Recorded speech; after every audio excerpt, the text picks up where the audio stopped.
Goeiemôre en welkom by ons oggendoordenkings. Vanoggend lees ons uit 1 Petrus 4 en ons lees uit Jesaja 33 en ons fokus op die eerste deel van vers 14. 1 Petrus 4 vanaf vers 12. Geliefdes, moenie verbaas wees wanneer 'n vurige beproewing oor julle kom, asof iets vreemd met julle gebeur nie. Wees eerder bly, na mate julle deel het aan die lyding van Christus, sodat julle ook by die bekendmaking van sy heerlikheid uitbundig sal kan jubel. As julle ter wille van Christus se naam beledig word, gelukkig is julle, omdat die Gees van heerlikheid, dit is die Gees van God, op julle rus. Niemand van julle moet immers as moordenaar of dief of kwaaddoener of bemoeisieke ly nie. As iemand egter ly omdat hy 'n Christen is, moet hy hom nie skaam nie, maar God verheerlik op grond van hierdie naam. Dit is immers tyd dat die oordeel begin, en wel by die huishouding van God. As dit by ons begin, wat sal dan die uiteinde wees vir hulle wat aan die evangelie van God ongehoorsaam is? Want as die regverdige beswaarlik verlos word, wat sal van die goddelose en sondaar word? Dus moet ook hulle wat in ooreenstemming met die wil van God ly, hulle lewe aan die getroue Skepper toevertrou deur te doen wat goed is. Jesaja 33, ek lees die hele vers 14. In Sion sidder sondaars van angs, bewing pak hulle beet, hulle wat vervreemd is van God. Wie van ons kan by 'n verterende vuur vertoef? Wie van ons kan by 'n ewige brandende vuurherd vertoef? Geliefdes, hierdie profesie in Jesaja het ongelooflike lewendige beskrywing van Assirië se vernietiging. En met hierdie profesie van hierdie lewendige beskrywing van hulle vernietiging, kan Juda in die versoeking kom om met selfvoldaanheid eerder as nederigheid te reageer. Daar is tog 'n bietjie van 'n fariseer in ons almal. Ons dink tog almal ons is beter as hulle. Daardie selfvoldaanheid gaan gewoonlik gepaard met 'n tweede kursus wat ons moet loop. Woordeboek vir Afrikaanse vertaal het in 2022 'n woord Hebreus opgeneem as 'n woord van die dag. Hebreus, 'n valse gevoel van sekuriteit en oorvertroue wat op die verlede gebaseer is. Ek wil amper sê, dis 'n grootheidswaan. In Juda sou dit dalk so geklink het: Assirië gaan dit kry. Ons as Juda is veilig omdat ons Juda is. Die ongelowiges gaan dit kry. Ons as Christene is veilig omdat ons Christene is. Maar wat Petrus, sowel as Jesaja sê, is skokkend vir hierdie valse gevoel van veiligheid. Ons vergeet wat ons in ons sondes was. Romeine 5 vers 8 sê Paulus, maar God toon sy liefde vir ons deurdat Christus vir ons gesterf het, terwyl ons nog sondaars was. Ons was, jy en ek was God se vyande.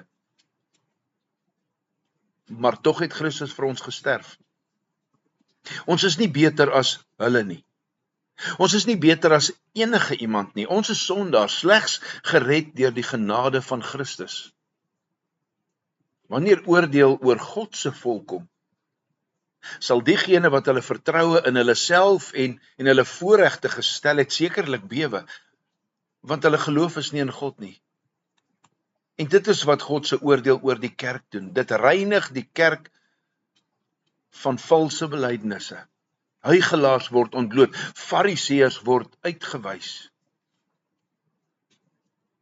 Eerder as selfvoldaanheid of Hebreus, reageer Jesaja 33 met bekering. Erken dat jou sonde dieselfde vernietigende veroordeling verdien. En dan weet ons, God spaar sy volk. Hy spaar sy volk omdat hy nie sy eie seun gespaar het nie, maar hom vir ons almal oorgegee het. Kom ons bely vanoggend ons sondes aan die Here en dank hom dat hy sy eniggebore seun vir jou redding gegee het.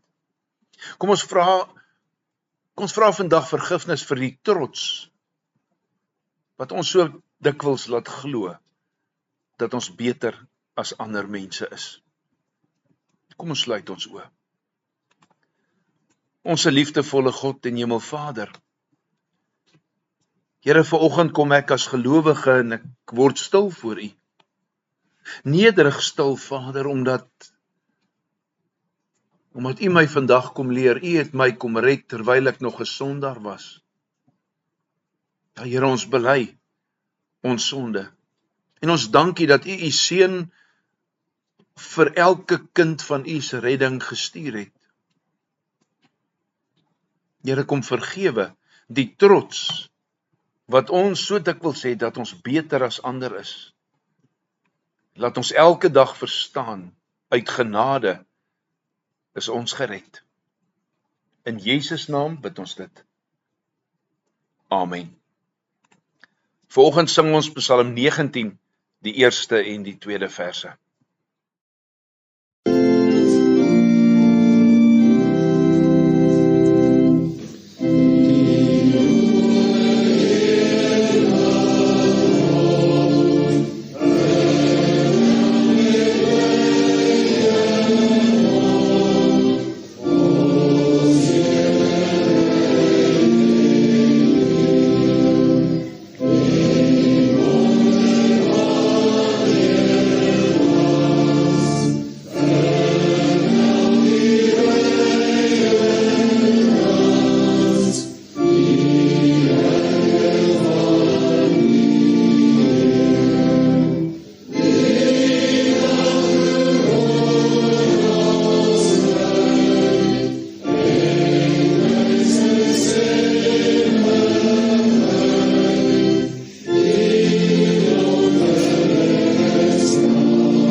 Geliefdes, vanmôreoggend lees ons Hebreërs 10 vers 11 tot 25 en dan weer Jesaja 33 vers 14.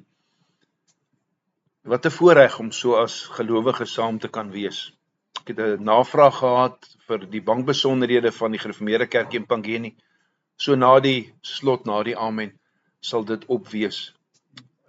Ja, dis moeilik om dit te sê, maar dit is 'n navraag gewees en ek wil net hê dat almal dit sal weet.